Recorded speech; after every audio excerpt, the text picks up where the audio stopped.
Assalamualaikum warahmatullahi wabarakatuh. Selamat pagi dan salam sejahtera bagi kita semua. Om Swastiastu, Namo Buddhaya. Hari ini saya akan mempresentasikan klasifikasi kata berdasarkan kelas kata. Sebelumnya saya akan memperkenalkan diri.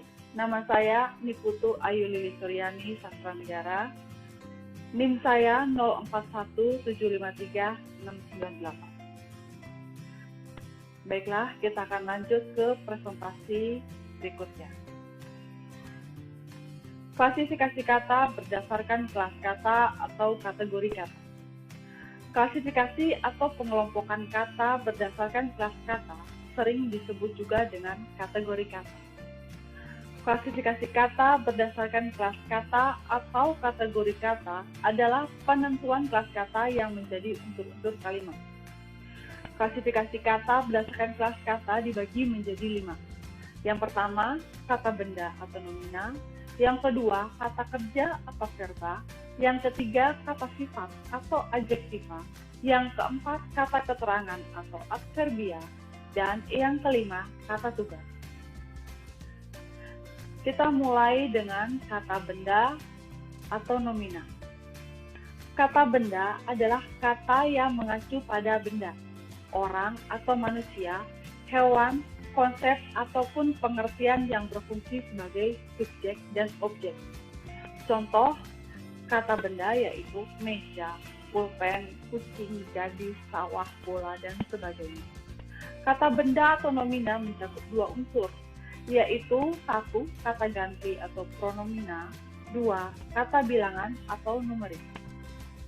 Kata ganti atau pronomina adalah kata yang dipakai untuk mengacu pada nomina lain dengan menggunakan kata penunjuk atau penanya.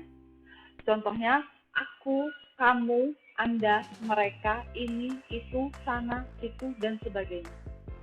Kata bilangan atau numeralia. Kata bilangan atau numeralia adalah kata yang digunakan untuk menghitung banyaknya maujud, orang, binatang, atau barang.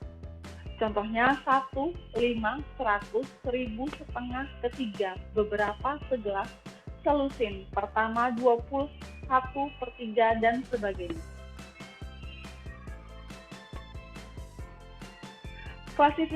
Klasifikasi kata yang kedua yaitu kata kerja atau verba. Kata kerja atau verba adalah kata yang menyatakan tindakan atau perbuatan. Verba biasanya sebagai predikat dalam kalimat. Contohnya lari, duduk, pergi, menari, memanjat, menaruh, melihat, berlari, bicara, renang, berendam, berkaca, dan sebagainya.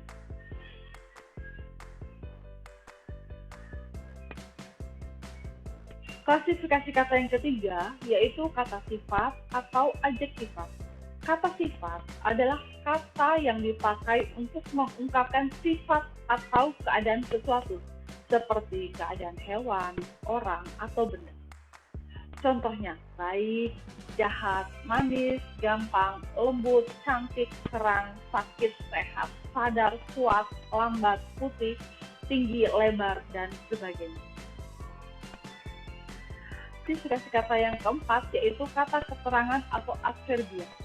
Kata keterangan adalah kata yang memberi keterangan pada verba, adjektiva, nomina predikatif, atau kalimat. Berikut macam-macam adverbial.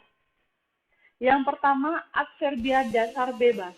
Misalnya, alangkah, ada, tidak, saling, saja, nian, niscaya. Yang kedua, adverbia turunan. Dapat dibagi menjadi beberapa bentuk sebagai berikut. Adverbia reduplikasi atau pengulangan. Misalnya agak-agak, lagi-lagi, lebih-lebih.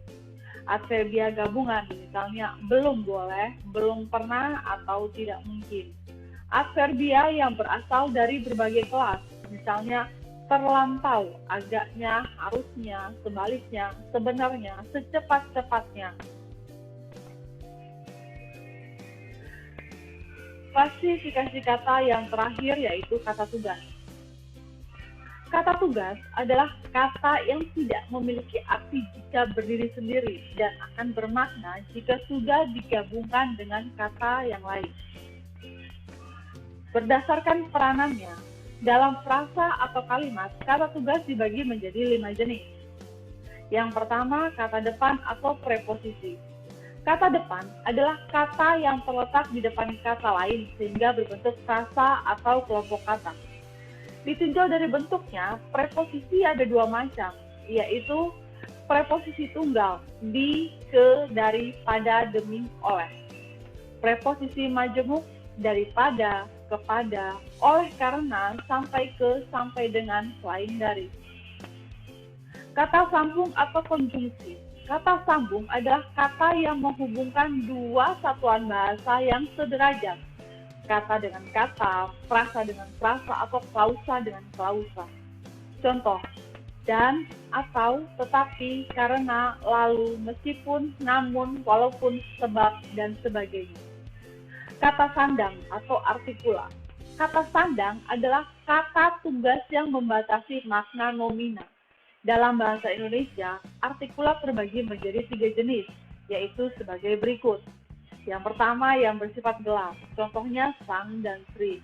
Yang kedua yang mengacu ke makna kelompok, contohnya para. Artikula yang menominalkan, contohnya si. Kata seru atau interjeksi.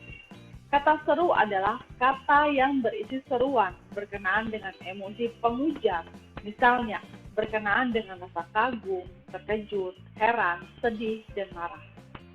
Contoh katanya, wah, oh, aduh, alangkah, ah, duh, astaga, ayo, dan sebagainya. Partikel. Partikel adalah suatu morfem atau satuan gramatikal terkecil yang memiliki makna, yang mempunyai bentuk sangat ringkas dan kecil yang mempunyai sifat-sifat tertentu. Umumnya bersifat sebagai penegas, meski ada yang tidak. Contoh, lah, kan, pun, deh, dong, ke. Demikian presentasi dari saya pada hari ini tentang klasifikasi kata berdasarkan kelas kata. Selanjutnya saya mohon petunjuk dan arahan dari Ibu dosen kepada saya. Dan akhir kata, wassalamualaikum warahmatullahi wabarakatuh. Selamat pagi dan salam sejahtera bagi kita semua.